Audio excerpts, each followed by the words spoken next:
Welcome back, everyone. I hope so far you're actually enjoying the videos. So over here I have now started giving you the examples of simplification, which will actually get you going, show you what you can expect from simplification. So these are actually the three examples that we're going to be covering in this video. But you as you know, if you've got a textbook, you actually will find other examples. So these ones are just going to be the ones that get you going. So let's just get working. So over here what I have is actually x minus 1 all to the power 2.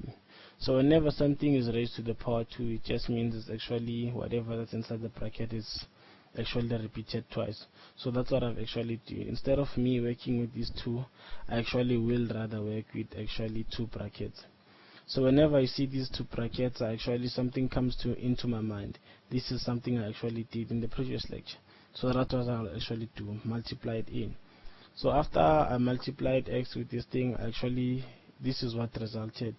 But again, when this thing results, I actually see that I can actually collect these two terms. So for me, collecting these two terms, it actually makes this thing a bit more simpler. So this is what I actually end up with, say x squared minus 2x.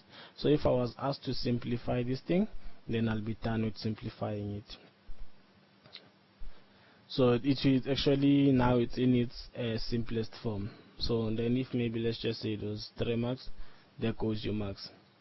So what mistake can you do? One of the mistakes that you can do in this case is actually when you multiply in and then maybe some here you maybe change the signs to something else. So those are just the common mistakes that you can do.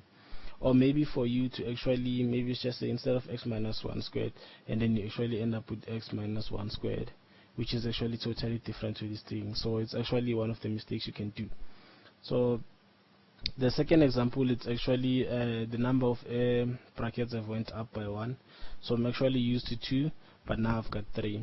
But as I said, like, it doesn't really matter how many brackets you can have. You can still apply the rule that I've just showed you. It's just that I decided to show you 2 examples because it's easy to expand from 2 examples. So what I've actually done, because I'm actually used to 2 examples, that's what I did. I multiplied these 2, and then this is what resulted. So when resulted, this is what I have. But as you can see, this is just apples, this is just apples.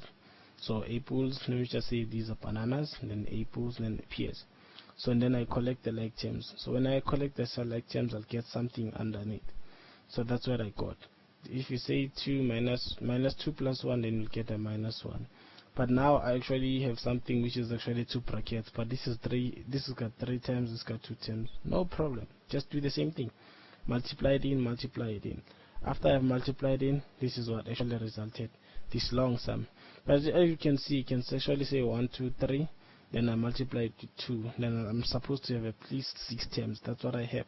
1, 2, 3, 4, 5, 6 terms. So that's what you can actually come to expand. If you've got 3 multiplied by 2 terms in there. And then that's when you actually see this is something like apples. These are my pears. So you actually collect your like terms. After collecting your like terms, this is what actually resulted.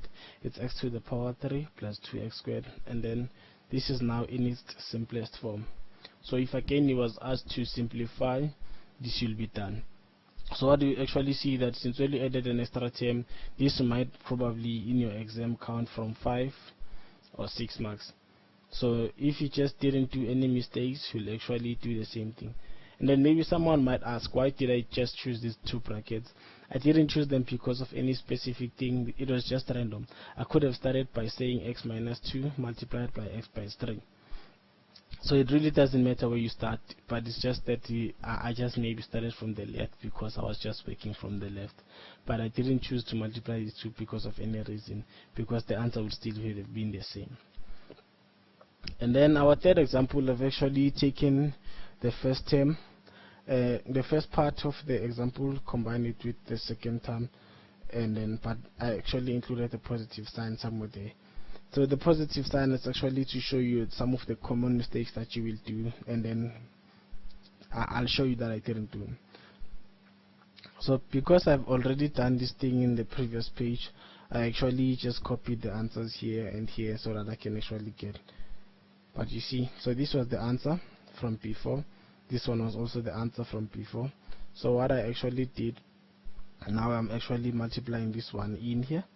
So as I said, this was an invisible one here, and say invisible one multiplied this thing, you'll actually get this whole thing back because you're multiplying by 1 after all. So after I multiply it by 1, this is what I actually end up with. So now when I end up with this thing, I'll only have this as a banana, then I have this one as a pear, I have this one as a pear, and then I actually have this one as a apple, I have this one as an apple, and then the list goes on. Maybe these can be my oranges. So in that way, I actually am supposed to collect the like terms. So when I collect the like terms, this is what I ended up with. So when I ended up with this thing, I have x to the power 3 plus 3x squared minus 7x plus 5. So this thing, if you can actually look at it, it's now in its simplest form. So with these 3 examples, the theory that I've given you and the introduction, you can now tackle any simplification problem that is actually thrown to you, and then be warned that maybe sometimes you can do those common mistakes that I've shown you. So where do we go from now? So the next lecture will actually cover factorization, which I think again is also a base chapter, because factorization also is equivalent to a simplification. So it's actually more things you'll find in most cases. So I'll actually do simplification next. Enjoy the rest of your day, and I'm looking forward to studying simplification with you.